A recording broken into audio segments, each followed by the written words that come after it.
Magandang buhay at welcome dito sa aking Mathematics Tagalog tutorial.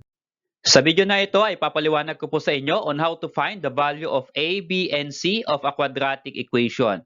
So given po yung different quadratic equations not written in standard form. So lahat po ng ipipresent ko ay hindi written in standard form. So sa pagkuha po ng value ng a, b, c sa quadratic equation, kailangan po naka-rewrite yung ating equation in standard form. So ipapaliwanag ko po sa inyo kung paano po i-write in standard form para makuha po yung value ng a, b, and c.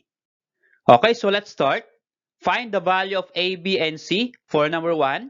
5x squared plus 9 is equal to 2x. Ito po ay simple quadratic equation. Pero hindi po natin direkta makukuha yung value ng a, b, and c hanggat hindi po ito nakasulat or naka-write in standard form. So ano nga po ba yung standard form ng quadratic equation? Ayan po, yung kanyang standard form. Ax squared plus bx plus c is equal to 0. So dapat yung right side ay equal to 0. Ano po? So x squared, x at yung c natin ay yung constant. So ito po, in this case, 5x squared, okay na po kasi ax squared. Ito na po yan. Kaya lang dito po, plus 9, ito pong 9 na ito po yung ating constant na c. So yung bx po dito ay ito pong 2x nandito po sa right side. So dapat ang right side ng ating equal sign sa quadratic equation ay 0. Dito po ay hindi. So anong gagawin natin?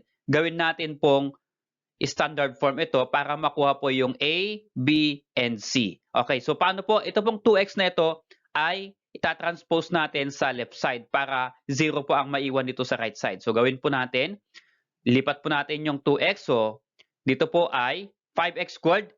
Remain po siya dito sa left side. Ito lang po yung ililipat natin. Ito pong 2x ay positive. Pag nilipat po natin, magiging negative. Change the sign kapag dadaan po ng equal sign. So yan po ay magiging minus 2x. And then, idadagdag lang po natin yung plus 9. So, bali, isiningit ko lang po dito, isisingit lang natin yung 2x dito. Yan, minus 2x, then itong plus 9. So, hindi po mag-change yung sign ng plus 9 kasi hindi naman po tumawid ng equal sign. So, ang matitira na lang po sa right side ng equal sign, so wala po, lalagyan po natin ng 0. Okay, so, ito po, itabi po natin dito para makita natin yung value ng a, b, and c. So, 5x squared minus 2x plus 9 equal to 0. So, ito lang po yun. Itinapat ko po dito. So, ax squared, ito po 5x squared. Bx, ito po 2x. At yung c, yan po yung constant 9 equal to 0. So, ang tawag po dito ay complete quadratic equation. Kasi po, meron po siyang a, b, and c. Kaya po siya ay complete. So, ano po ang value ng a dito? So, ang a po ay numerical coefficient ng x squared. Ano po? X squared. So, ang a po dito, ang numerical coefficient ng x squared ay 5. So, ang a natin ay equal to 5. Okay? At yung b naman po natin ay ito. Ito po ay minus 2x. Ano po? Ang b natin ay numerical coefficient ng x. So, ito po yung x. Ang b natin ay 2. Kaya nga lang, ito po ay minus 2. Kukunin po natin na sign. Ano po? Yung minus 2, sign po yan ng 2 na yan, ng b. So, yan po ay negative 2 kasi yan po ay minus 2. At ito naman pong c natin, plus 9, ibig sabihin, yan po ay positive 9. So, ilagay po natin, c is equal to 9. So, a is 5, b is negative 2, and c is equal to 9. Okay, so about this number 2 example, 3x squared is equal to 10. So, again, kailangan i-rewrite po natin in standard form. So, x squared plus bx plus c equal to 0. So, yung 10 po ay nasa right side. Dapat ang right side ng equal sign ay 0. So, transpose po natin yan. Lagay po natin sa left ng equal sign. So, this will become 3x squared. Positive 10 po yan. Kapag nilipat po natin, gawin po nating negative. So, positive, pag nilipat po ng equal sign o tinawid, magiging negative. So, minus 10 and then sa right side equal to 0. So, in this case, kung titignan natin, 3x squared minus 10. So, ang mayroon lang po ay yung ax squared, ito po siya, at yung ating constant c, ito yon, yung walang variable, minus 10 yung ating constant. So, paano kaya yung b? Ganito lang po yan. Itapat po natin. So, 3x squared, at yung constant natin ay minus 10 equal to 0. So, nawawala po yung ating x dito. Wala pong x dito. So, ang tawag po dito ay incomplete quadratic equation. Incomplete siya kasi wala po yung value ng b. Pero ano kaya magiging value ng b pag wala? Ganito lang po yun. So, again, sa a po natin, numerical coefficient ng x squared, ang a po natin dito ay positive 3, kaya A is equal to 3. Ngayon, paano po kaya yung ating B? Ito po tapat niya, wala po dito. So ang B po niyan, kapag wala po, gawin po natin yan na 0. Ayan, so B is equal to 0. At ang C po natin, since ito po ay minus 10, ang C po dyan ay negative 10.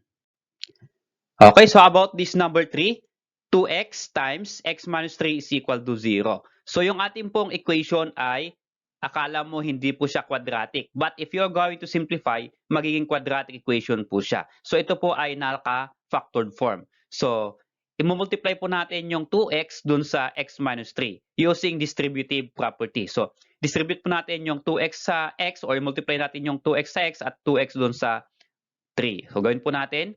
So, ilagay po natin yan sa standard form by simplifying. So, multiply po natin yung 2x times x, yan po ay 2x squared. And then, 2x times 3 ulit, yan po ay 2 times 3 is 6. And then, yung x, kaya yan po yan ay 6x. So, bakit po ito ay minus 6x? Kasi ito po ay positive 2x times negative 3. Kaya yan po ay negative 6x, kaya minus 6x. Okay? And then, equal to 0. Okay, so in this case, 2x squared minus 6x. So, dadalawa naman po yung nandito. Ibig sabihin, dadalawa lang po yung may value. Alin po kaya dito? So, ax squared, ito po, 2x squared. At yung bx, ito po yung minus 6x. Ang nawawala naman po dito ay yung c or constant. Yung pong term na walang variable. So, tapat po natin dito. Tingnan natin. So, 2x squared minus 6x is equal to 0. So, yung constant natin ay wala. So, ano po yung magiging value niya?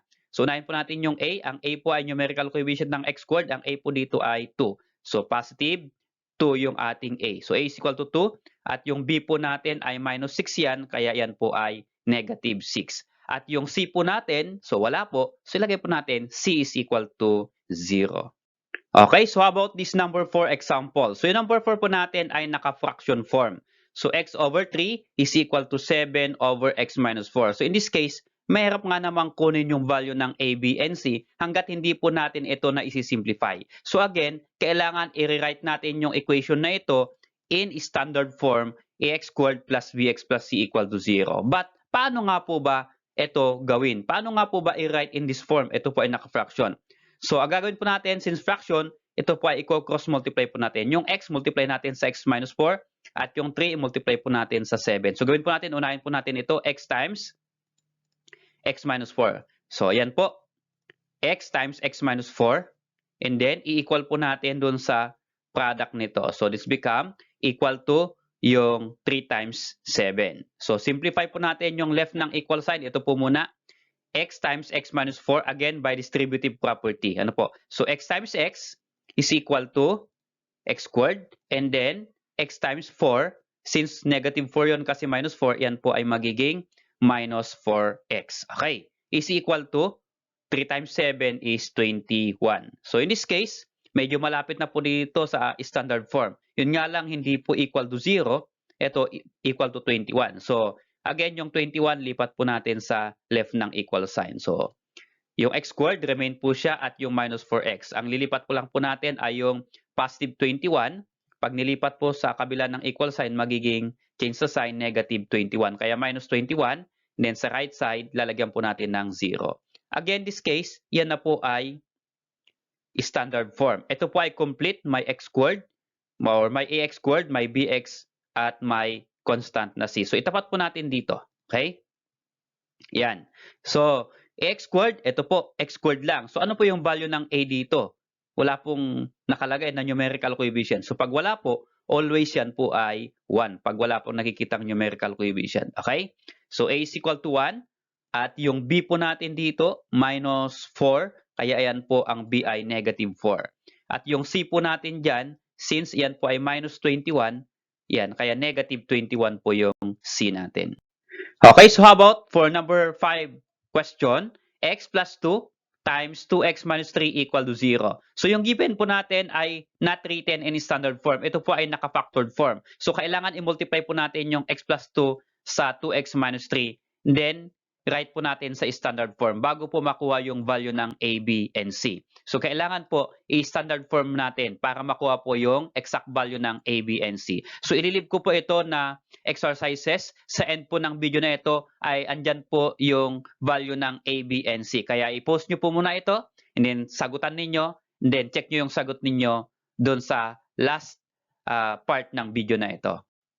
Okay, salamat po sa panonood. Kung nagustuhan mo yung video na ito, please click like and then subscribe kung bago ka pa lang po sa aking channel para po sa mga iba pang video tutorial na aking i-upload. Okay, so for number 5 question, ito po yung value ng A, B, and C. So ang A po ay 1, A is 2 rather, B is 1, and C is equal to -6.